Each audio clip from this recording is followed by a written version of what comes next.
Ang batas ng kabayaran, mga kuya't ate, o law of compensation ay isa sa mga dakilang pautosan ng buhay na nagsasaad na ang bawat binhi ng gawain, salita at kaisipan na ating inihahasik ay may kaukulang bunga na darating pabalik sa atin. Ito ay tulad ng isang timbangan ng kalikasan, hindi nagkukulang at hindi nagkakamali, sapagkat ang lahat ng ating inilalabas ay tiyak na babalik. Minsan higit pa nga sa ating mga inaasahan. The world revolves around a circle of give and take. Our action, whether good or bad, do not disappear. Rather, they become energy that returns to us in the form of reward or punishment.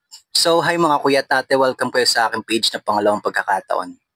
Kung ang ating puso ay bukal sa kabutihan at paglingap, ang kalikasan at panahon ay magsasauli ng higit pa sa pagpapala. Sa anyo ng kasaganahan, kalusugan, kapayapaan at dangal. Subalit kung ating mga hakbang ay puno ng pandaraya, panlilinlang o kasamaan, darating din ang oras ng pagbabayad na ang kadalasay sa anyo ng kahirapan, kawalan o pasakit. Sa madaling salita, ito hindi basta simpleng kung ano ang itinanim ay siya rin ang aanihin.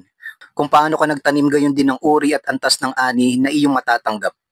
Halimbawa, ang isang magsasakang masigasig at matiyaga sa kanyang bukirin ay nag-ani ng masagana, samantalang ang isang tamad ay halos walang makuha sa kanyang lupa. Ang taong nagpapakumbaba, nagbibigay ng tulong at naghahasik ng pag-ibig ay nagiging sisidlan ng gantimpala na mula sa Diyos at sa kapwa. Ang pagmamataas maramot at mapanira ay unti-unting naglulugmok sa sariling pagdurusa. Ang batas ng kabayaran ay nagpapaalala na ang buhay ay makatarungan. Maaring hindi agad dumating ang kabayaran, mga kuya at ate. Subalit sa takdang panahon ay binabalik ng sansinukob ang lahat ng ating itinanim.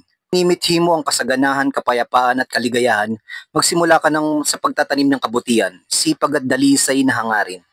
Ito hindi basta gawa-gawa lang ng tao, ito'y likas na katarungan ng kalikasan. Tulad ng araw na sumisikat matapos ang dilim o ulan na dumarating matapos ang init, may balanse ang lahat. Hindi maaaring manatiling walang bunga ang iyong mga gawain. Ang mabuti ay magbabalik bilang liwanag, ang masama ay magbabalik bilang anino. Hindi laging agad ang gantimpala, maaring sa susunod na buwan, taon, kahit sa ibang anyo padarating ang kabayaran. Gayon din ang isang maling hakbang, kahit maliit ay maaring maging sangi ng mas mabigat na kapalit sa hinaharap. Ang pagkadapa ay maaring bunga ng kapabayaan o maling pagpapasya noon. Ibig sabihin ikaw ang may hawak ng iyong kinabukasan, sapagkat kung ano ang itinatanim mo ngayon, iyon ang iyong aanihin bukas. Ang buhay ay parang bukirin, walang binhing inihahasik na hindi namumunga sa takdang panahon. Ang bawat salita, kilos at pag-iisip ay parang butil na itinatanim sa lupa ng panahon. Kung ang itinanim ay kabutihan, kasipagan at katapatan, darating ang araw na angkinin mo ang sagana ng ani ng biyaya, pag-ibig at tagumpay. Ngunit kung ang ipinunla ay kasamaan, katamaran at paglilinlang, ang ani ay kapighatian, kahirapan at pagluha. Kaya habang may pagkakataon pa, piliin mong magasik ng mabuti dahil ang batas ng kabayaran na hindi nagkakamali at hindi natutulog.